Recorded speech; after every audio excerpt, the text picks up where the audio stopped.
Luiz Cláudio Correia é livre docente em cardiologia e doutor em medicina e saúde. Também atua como pesquisador e coordenador científico e é membro das Academias de Ciências e de Medicina da Bahia. Luiz Cláudio Correia também divulga suas reflexões sobre temáticas da medicina em palestras, cursos online, podcasts, canal no YouTube e redes sociais. Somente o blog Medicina Baseada em Evidências registra mais de 2 milhões de acessos. Olá, professor, seja bem-vindo à TV Caatinga e ao programa Entre um Café e uma Prosa. Obrigado por aceitar nosso convite. É um prazer, Wagner, estar aqui conversando com vocês e com os seus ouvintes. Certo. De início, explica pra gente, em resumo, o que é e qual a principal importância da medicina baseada em evidências. Medicina baseada em evidências é medicina. Medicina como ela deve ser, que é uma medicina norteada por conceito científico. Então, normalmente, ao longo da história da humanidade, os conceitos que nos nortearam não foram científicos. A humanidade começou a tentar entender o mundo como ele funciona através de mitologia, paradigmas religiosos. Isso evoluiu para a filosofia, onde já existia uma lógica na forma de pensamento, e evoluiu nos últimos 5 séculos para alguma coisa que a gente chama de ciência, onde a gente começa a testar na prática um paradigma filosófico.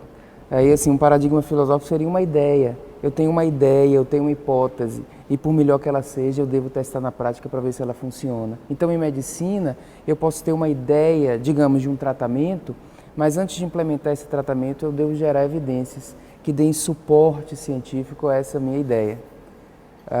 Então, medicina baseada em evidências não é um setor da medicina, ou uma especialidade médica, ou uma alternativa de pensamento. Uma medicina como ela deve ser. Algumas pessoas falam que é uma metodologia. Que é uma metodologia, às vezes se confunde mesmo com a metodologia de revisão sistemática, mas não é essa questão metodológica, é uma questão de como pensar em medicina. E nosso pensamento, nossos processos de decisão, eles devem ser norteados por conceitos científicos. E veja que eu estou usando a palavra norteado e não comandado. O conceito científico é um norte para o meu processo de decisão, mas a minha decisão ela é individual, ela deve levar em considerações particularidades clínicas e também até valores daquele nosso paciente. Mas para eu pensar em tomar um caminho, esse caminho deve estar respaldado por evidências probabilísticas de que, na verdade, a medicina não é a ciência, não é uma ciência da certeza. A ciência médica não é baseada em certeza, ela na verdade é baseada em incerteza. Então eu preciso de probabilidade para o meu processo de decisão. Onde encontrar essas probabilidades? Na evidência. Eu não posso chutar uma probabilidade. É a evidência, aquele teste da conduta na prática que traz isso. Numa linguagem assim, popular, para quem está na ciência entender, essa evidência em si, o que seria? Explicando. A evidência seria um estudo, diferentes estudos ou modelos de estudos na prática. Se eu estiver falando de um tratamento, essa evidência seria um ensaio clínico. E a melhor tipo de evidência é um ensaio clínico randomizado, onde eu sorteio metade dos pacientes para fazer o tratamento e metade para não fazer. Essa metade que não faz, muitas vezes usa até um placebo, ou acha que está usando alguma coisa para você eliminar esse viés no momento da avaliação do teste. Então, esse é um modelo de estudo da prática que gera evidência, que se o grupo lá que usou aquele remédio, ele tem uma evolução melhor do que o que não usou, é uma evidência empírica na prática, de teste na prática, que aquela minha ideia estava correta. A questão é que quando a gente gera hipóteses, a minoria das hipóteses são verdadeiras. As hipóteses são efêmeras, até que se prove elas. Então, por mais interessante que possa ser minha hipótese, ela pode não ser correta. Estima-se que 10% das hipóteses científicas vingam como hipóteses que eram verdadeiras, depois dos testes. Mas por que apenas 10%? Porque eu estou falando lá na geração do nascimento da hipótese. Mas quando você chega lá no final, aquilo ali vai sendo testado, vários estudos subsequentes, estudos pequenos, estudos experimentais, estudos em animais, aí vai chegando estudos menores em seres humanos e vai evoluindo, até que chega no ponto que eu vou fazer um grande ensaio clínico randomizado com 10 mil pessoas, digamos. Mas até chegar nesse ponto, uma série de evidências pequenas foram se somando, aumentando a probabilidade daquilo ser verdade. Mas nesse momento do último teste, uma estimativa que eu faço é que a probabilidade daquilo estar certo é 50%. Porque é mais ou menos metade, estudo negativo, estudo positivo. Negativo é aquele que não mostrou a hipótese. Mas no nascimento da ideia, é realmente a minoria que vinga até o final. E quando você está no momento do último teste, ainda tem metade das vezes você está errado. Então a gente não pode partir da ideia de que aquele conceito está certo antes de testar ele. Então essa é a base para chamar medicina baseada em evidências. Mas não é diferente de medicina. Se você não fizer isso, você não está fazendo medicina contemporânea. Você poderia estar fazendo alguma coisa fantasiosa, que era de fato feita numa época onde não existia evidências científicas. Essa questão de ensaio clínico e evidências científicas, estudos epidemiológicos, é coisa de 100 anos para cá. Né? Ensaio clínico, o primeiro ensaio clínico randomizado foi em 1948. Então é uma coisa muito recente. Então, de fato, digamos, medicina 500 anos atrás era fantasia, não tinha muito o que fazer. O que tinha mais o que fazer era procedimento cirúrgico, né? Você estava com um abscesso, eu vou drenar um dente, eu vou arrancar, né? Tanto que o médico era considerado mais cirurgião do que né? E aí, naquele momento, surgia, pela falta de alternativa, surgiam até coisas fantasiosas, como homeopatia, né? Que são coisas assim que serviam para encher um vácuo. Mas nunca teve uma base científica, nem mesmo lógica algumas coisas, né? Sangria. Professor, em uma das suas palestras, o senhor acabou de comentar aí sobre a questão da incerteza e tal. Em uma das suas palestras sobre essa temática, o valor da incerteza, o senhor afirma que o melhor caminho em tratamentos nem sempre é benéfico para o paciente. Isso tem a ver com um movimento internacional que, traduzindo para o português, seria escolhendo com sabedoria. Isso. Então, explica para a gente sobre esse termo, sobre esse movimento e quais os desafios atualmente para garantir que uma prática medicinal que, de fato, considere o que é melhor para o paciente. Isso. O foco é no paciente, né? O foco é a gente agir de uma maneira que, probabilisticamente, eu estou beneficiando o paciente. Eu estou dizendo probabilisticamente porque não é uma certeza que minhas atitudes vão beneficiar o paciente. Mas, pelo menos, minhas escolhas devem ser baseadas em probabilidades favoráveis para esse paciente. Né? E o movimento Choosing Wisely, choose de escolha, wise de sabedoria, escolher sabiamente, parece ser óbvio que o médico deve fazer escolhas sábias, mas isso não é a realidade. A gente está repleto de escolhas mal pensadas. Né? E o foco do Choosing Wisely é no uso excessivo de tratamentos ou de exames ou de diagnósticos. O uso excessivo de condutas médicas, se chama de overuse. Então é muito comum o uso excessivo de condutas médicas. Excessivo, não estou falando assim da quantidade, mas da futilidade da conduta médica. Então existem muitas condutas fúteis, ou tratamentos que não têm benefício, ou que o benefício é pequeno e o malefício é maior, ou diagnósticos que não têm benefício algum. Por exemplo, eu vou dosar vitamina D no paciente, se tiver baixa eu vou dar um remédio, vitamina D. Se tiver baixa, assim, digamos, abaixo da média lá da população, do valor de referência, eu vou administrar a vitamina D. Isso é uma atitude totalmente fútil. Não só o diagnóstico que eu fiz, o exame, como o tratamento que não serve para nada. Mas é uma prática médica. Isso melhorou nos últimos anos justamente com esse tipo de discussão. Choosing Wisely vem provocando essa reflexão. Choosing Wisely é reflexão, não é regra. Você não pode fazer isso. Vamos refletir sobre isso. Choosing Wisely envolve a sociedade de especialidade, Choosing Wisely envolve a sociedade, envolve jornalistas como você. E nesse diálogo, Choosing Wisely é uma conversa, muito mais do que regras e que você não pode fazer A, B ou C. E o processo do Choosing Wisely é pedir à sociedade de especialidade que apontem 5 coisas para não fazer. Então a minha sociedade de cardiologia apontou, eu não devo rastrear doença coronariana no indivíduo assintomático. Eu não devo fazer angioplastia coronária, desentupir a artéria se o indivíduo não sente nada, porque isso não reduz mortalidade. Então eu estou fazendo um procedimento fútil e ele não sente nada, não tenho o que melhorar dele. É a quebra de coisas, de atos médicos muito populares, porém de baixo valor. É uma questão de mudança cultural. esse diálogo que eu estou falando, muitos vão estranhar, porque essa não é a visão cultural. Como muitas décadas atrás não era cultura usar cinto de segurança. Isso hoje todo mundo bota o cinto de segurança. Então é uma questão de uma mudança cultural que a gente tem que trabalhar para a gente melhorar nosso processo de racionalidade. Professor, a opinião do senhor sobre as decisões médicas a partir de baixas evidências e baseadas em convicções terapêuticas de cada profissional, como é que é essa questão? É um problema? Como resolver? Essa é uma questão muito prevalente, condutas que não têm base em evidências e não deveriam estar sendo utilizadas. Condutas mais baseadas em evidências de baixa qualidade, portanto não evidências confirmatórias, ou baseadas em fé, que é ótimo, fé. Fé é uma coisa muito boa do ponto de vista pessoal, religioso, etc. É profissional, a gente não pode se basear em fé, a gente tem que se basear em evidência profissionalmente. Então, boa parte das recomendações, inclusive de guidelines, recomendações de diretrizes e guidelines, não são baseadas em evidência confirmatória. Está errado, não deveria ser recomendação. É porque a gente tem o viés da ação, o viés da mentalidade, a mentalidade do médico ativo. Eu quero ser ativo, eu quero fazer. Então a gente faz mais coisas do que deveria. A gente, ok, não tem evidência disso, mas eu quero fazer. E eu vou fazer, a despeito de não ter evidência. Se tiver, melhor ainda. Então, isso faz parte da cultura médica. Isso está, muitas vezes, nas recomendações. Essa é a recomendação nível C. Sabe o que é nível C? Não tem evidência.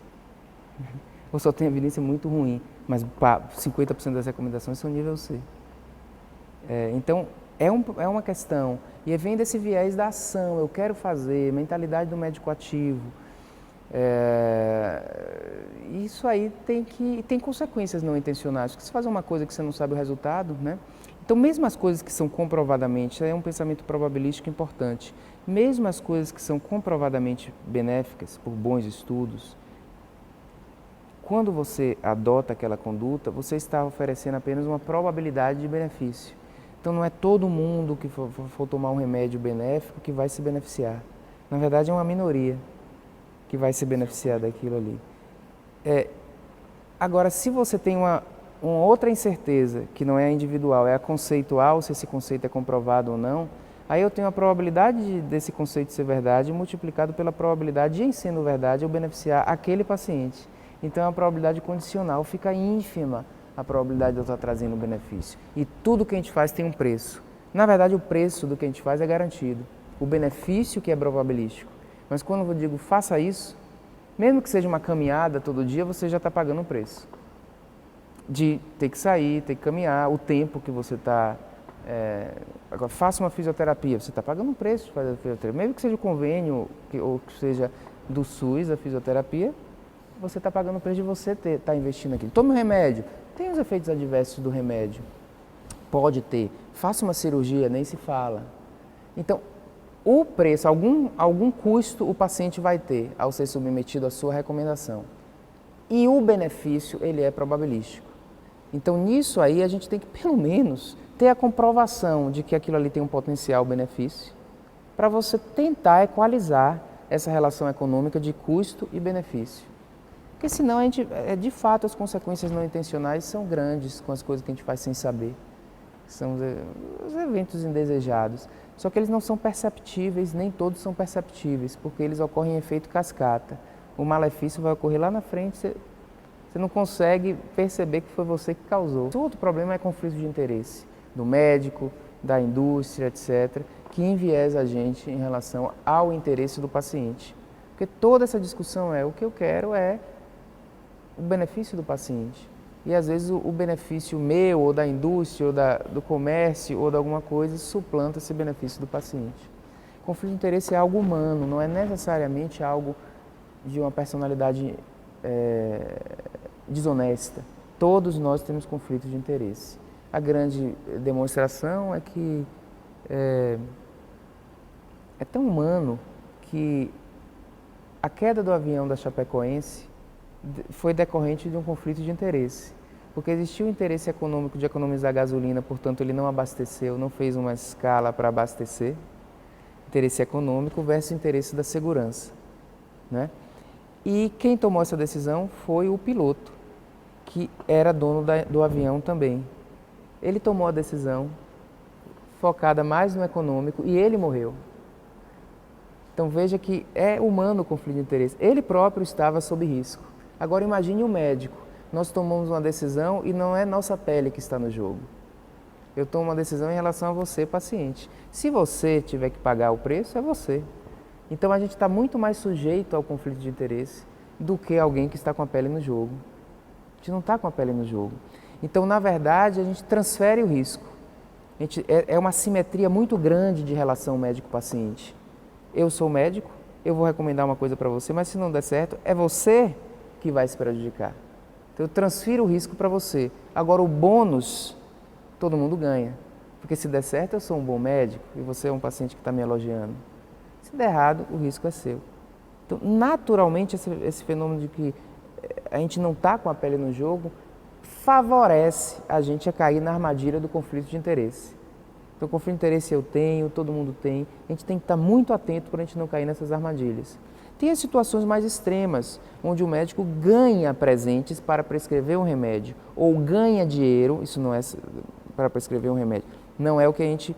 Mas mesmo fora dessas situações extremas, todo mundo tem conflito de interesse de alguma coisa.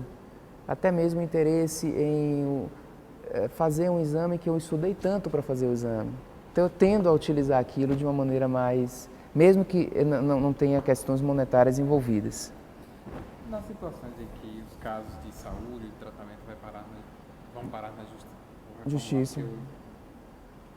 Nos casos em que os tratamentos de saúde vão parar na justiça, qual é a contribuição e a importância da medicina baseada em evidências para esses casos? Seria importantíssimo. Não seria difícil treinar juízes em relação a esse pensamento econômico que eu acabei de te colocar, que é o pensamento da base do pensamento baseado em evidências. Né? O juiz ele não precisa saber dos estudos, mas ele precisaria saber fazer a pergunta. E a pergunta é, tem evidência? Porque o processo de judicialização, ele é baseado num relatório de algum médico, que ele vai escrever ali que aquela medicação é benéfica e que o paciente precisa daquilo. Então é autoridade médica, não é uma medicina baseada em autoridade. Mas o juiz precisa dizer, não, esse relatório não é suficiente, eu quero saber se tem evidência. 2, tem evidência de qualidade? Qual é a qualidade da evidência? Então é basicamente isso. São evidências nível A, que é aqueles estudos que não são sujeitos a vieses, essas evidências que a gente deve considerar como verdadeiras. E depois de estar convencido de que existem evidências de benefício, o juiz tem que fazer a terceira pergunta, que é qual a magnitude do benefício? Porque sempre tem um custo e a magnitude do benefício tem que superar o custo. Então, o processo de judicialização, de medicações, etc., muitas vezes são doenças raras, de medicações de altíssimo custo, tipo R$1 milhão por ano de tratamento. E o benefício que a pessoa está recebendo é um benefício pequeno.